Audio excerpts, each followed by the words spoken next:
I mean, honestly, what better guest to have on this Friday morning ahead of a major weekend in the world of sports than Dubbs Anderson, a guy that can do everything for FanDuel TV. He will preview the second leg of the Triple Crown tomorrow at Pimlico. That's the Preakness Stakes. And then he will also talk what has been a wild morning ahead of the second round of the PGA Championship of the second major of this year in golf.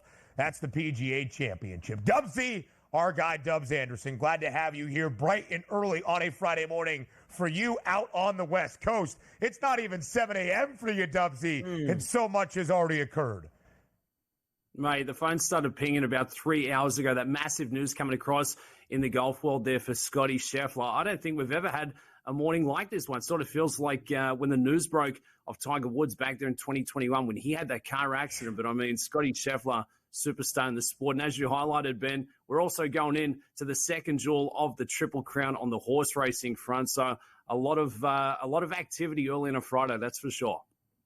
The 149th running of the Preakness Stakes following the 150th running of the Kentucky Derby earlier this month. It is the second leg of the Triple Crown, and the winner of the Derby, Mystic Dan, is currently the betting favorite. But let's start with who entered Pimlico as the betting favorite, but was scratched earlier this week on Wednesday, Muth, who was expected to be, Dubsy, that pre-race favorite after winning the Arkansas Derby. How does that change your approach to the Preakness?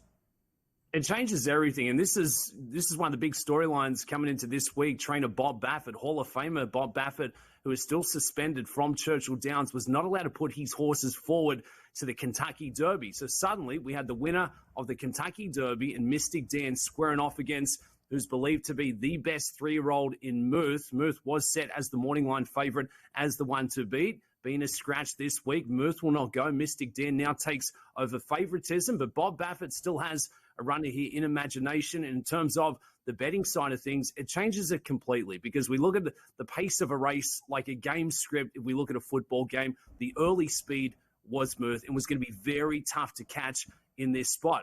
Now, what does it mean for Mystic Dan? Well, the path just opens wide open here. It has a very good chance of picking up the second jewel towards the Triple Crown. Set at 5-2 on the morning line, plus 250. We've only had 13 Triple Crown winners, the last being Justified in 2018. So this is one of the biggest achievements in sports. And this race, it sort of gets, a little disrespected, discounted, but this really is the bridge between winning the Kentucky Derby and going on to be one of the all-time greats in the sport of horse racing. So for Mystic Dan, now has a really good chance of getting it done.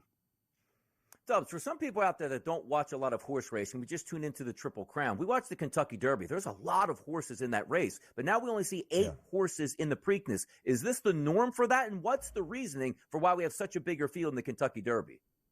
Yeah, it's really tough, Donnie, because we run it 2 weeks back, and I guess that's probably going to be the knock towards Mystic Dan. So a lot of these horses need a bit more time to recover, and you look at when Mystic Dan turned it back really quickly early in the career, it was a bit of a bounce, and that's sort of a common theme amongst the form cycle. It's a big performance, then a bit of a bounce, then it's a big performance. So for Mystic Dan at that short price, that could be one of the concerns, turning it around just 2 weeks after giving such a massive performance there at the Kentucky Derby. A smaller field, we're not getting the same prices, the same numbers that we saw going into the starting gate at Churchill Downs, but certainly looks to be a very competitive race on paper. And whenever we get a Kentucky Derby champion turning it back into the Preakness, they always bet down hard because the public are thinking, well, 2 weeks ago, this horse was good enough to win the Derby. Surely they're going to be the one to beat in the Preakness. But that would be my hesitation on the wagering side of things for sure.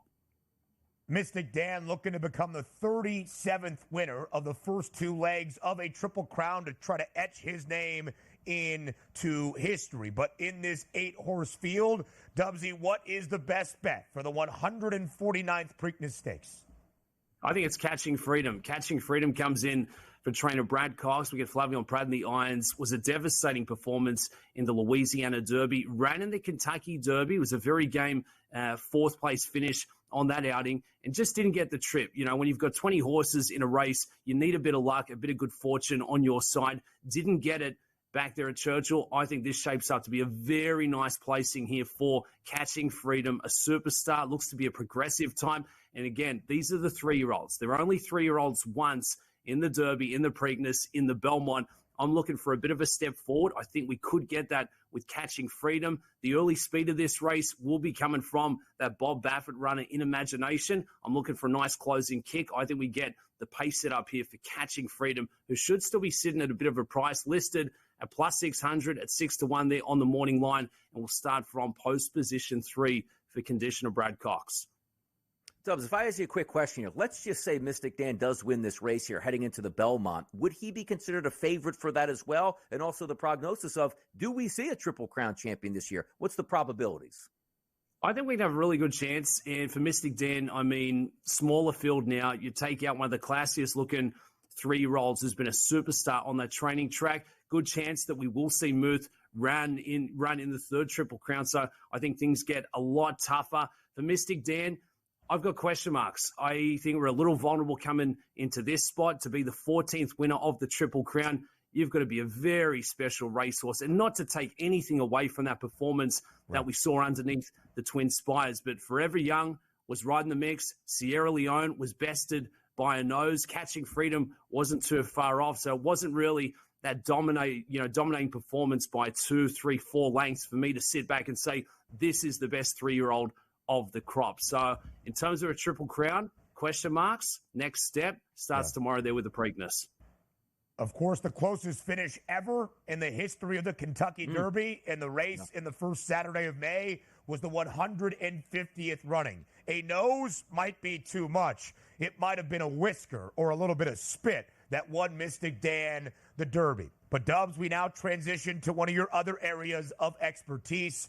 That is the 2024 PGA Championship. We have video fresh into our newsroom of Scotty Scheffler arriving this morning in that black Range Rover after being booked but released on his own recognizance, making his way to get ready for round number 2 at the 2024 PGA Championship. Reports from Friday Golf, a great coverage site for all things professional golf, reporting that the owner of Valhalla Golf Club was the driver who went to jail to get Scotty Scheffler, to only add another wrinkle into this chaotic Friday at Valhalla. So, Dubsy, it's hard to anticipate what Scotty Scheffler is going to be thinking as he gets ready for play in round number 2. What do you think the atmosphere is like on this Friday at the PGA Championship? I mean, we've never seen anything like this in the world of golf. There's quite the buzz, and obviously it's terrible news with that fatal incident which led to Scotty Scheffler, I guess, being detained earlier today. But he's got to be in a different kind of headspace. You know, golf is not everything for Scotty Scheffler. He's a new father, just welcomed in his very first child in the last couple of weeks. He's a 10-time winner. He's a 2-time green jacket holder. So for Scotty Scheffler, if golf is not the ultimate, I can't imagine he is going to show up there and be capable of giving his best effort. He is the best golfer in the world right now. 4 under par there yesterday. He was absolutely right there in the mix.